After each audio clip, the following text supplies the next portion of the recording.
Hey, I'm doing a real quick check-in because I'm kind of thinking about maybe taking what I'm doing here in a different direction because I am decolonizing the fuck out of myself and it's actually really fun and it's engaging. And I want to share some things about how to make that more understandable for especially white people and um, that I'm actually showing folks what I'm doing, what I failed at, what works for me, things to think about, suggestions. So yeah, but I wasn't even gonna do it. But I just had like the nicest afternoon hanging out with Pammy Joy. We did a little project at her house, and then we went out to lunch. And she has the nicest freaking food cart area thing.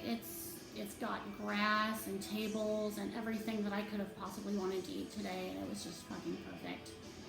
And I really needed that, you know.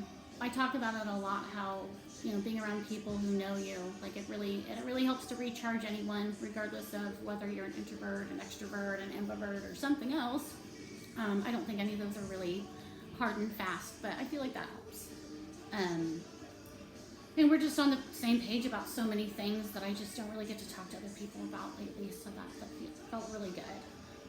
So I came home thinking I was gonna take care of a final test, but I might just clean the house and get high, I'm not sure.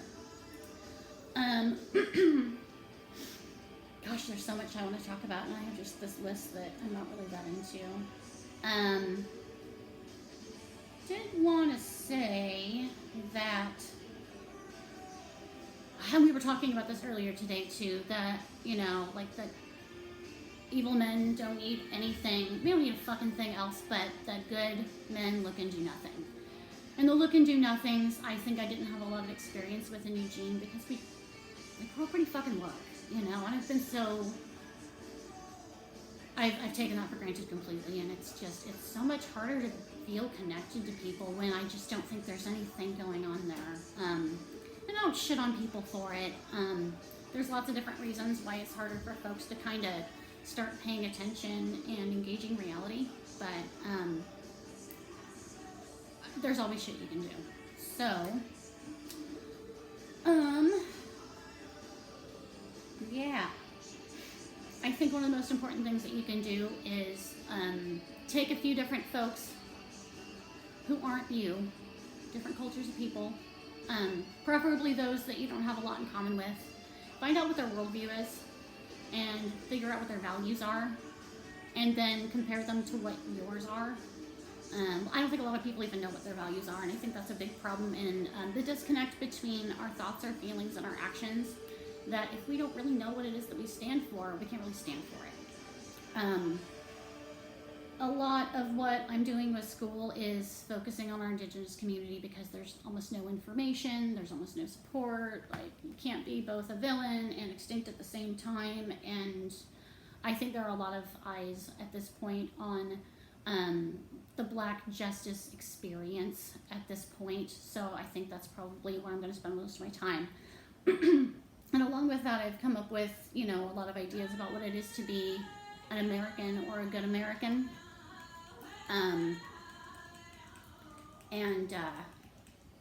I just really think that it's important for me, you know, after taking Indigenous history and taking a class on values, I've got a couple more. I'm actually going to double up this term because I've gotten past a really significant point of discomfort, and I want to talk about that too before I'm done.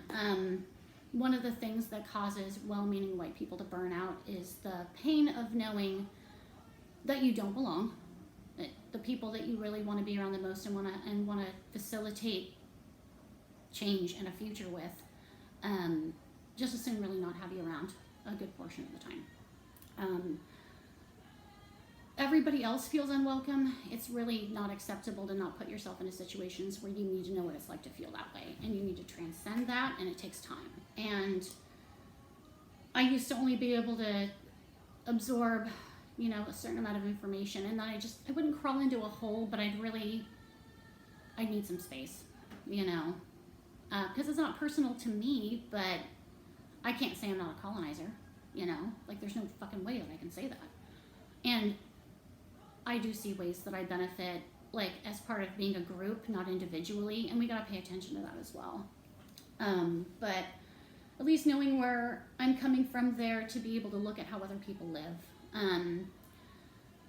Spending more time looking at Australasian, especially the new wave. I've really gotten back into that, and that helps to kind of have me thinking about other kinds of colonization. I took an art history class that fucking changed my life, and I'm just about done with it for the term, and I'm just really excited to start like painting and getting back into knitting. And a lot of that was just redefining some of what I thought art was. And that's been really helpful too. It actually really helped to know that in feudal China, it was really, really important that everyone had at least one creative pursuit, and that being a positive, productive member of society meant having that. I've always felt like that was important, but that everything's about money, so you have to be like good enough at it to feel like you can spend the time on it. I just don't want to believe any of that's true, and it's really helped me a lot. But the thing about the pain is that it reminds us that our work isn't done. You can't rest on your laurels and act like you belong yet, because we're immigrants, bitches. And it's, a few ways that I really want to work on that over the break is I was talking to folks about learning more about the plants that we have here, and getting seed from indigenous purveyors so that we can grow our own and not tax what's around us, but that we can teach other people how to eat for where we live. It's sustainable. You get to know your neighbors. You understand more about what is needed. And with so many climate refugees from South or from Syria and other places, we got to start thinking about this, and we need to make it personal. We need to start doing more. But that's one of the ways I'm doing that. Figure out what the fuck your values are. If you don't know what values are, they're not commandments. My two favorite ones are courage and humility. I'm not seeing a lot of that in people right now, and it's really, really, it's difficult to just hang out with people who are able to. Folks are still kind of holding up, and I don't know. It's a little alienating, but man, I can't wait to get fucking stabbed so I can do a bit more. But I feel pretty good. Another thing. In the field of hate studies, which is a thing now, it's fucking awesome.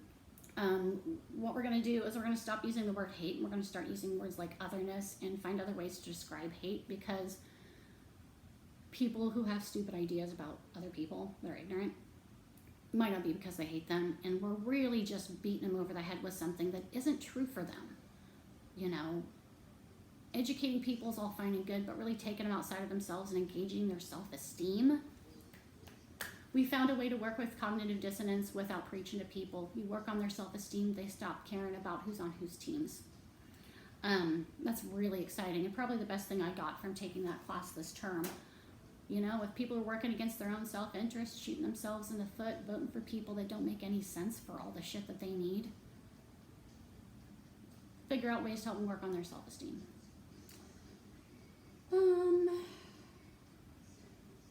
Last thing. I don't like how I've been thinking about people for a while, and it's not specific groups, but it's individuals, it's strangers, it's people on TV. Man, if strangers treated me the way that I think of other people that I don't know, I would deserve it. So I'm actually working on that, and it's difficult. Besides being grateful for my food and doing something similar to praying, which I'm kind of working on, that's the other thing that I just haven't had anything to fill that space, and I always felt like I needed something for it. Yeah, man, gratitude for shit. I need to be grateful for them, and I need to try harder to understand. I have no excuse. I'm gonna complain less, but I'm starting in my head, because I really just think it doesn't help me to have shitty things to think about people. It's just going to make me sick, and bitter and shitty, and it's going to hold me back. So I'm working on doing that. As it is, it's going to be nice to have, like, you know, a week off.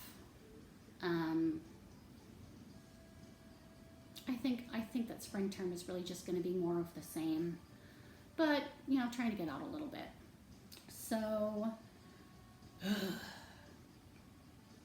yeah, I've actually worked on getting my ADHD. I'm in a good place with it because I understand my concept of time is just not the same as it's ever been before, and it's okay to take some time to set up my day and not feel guilty about getting things done right within this specific amount of time.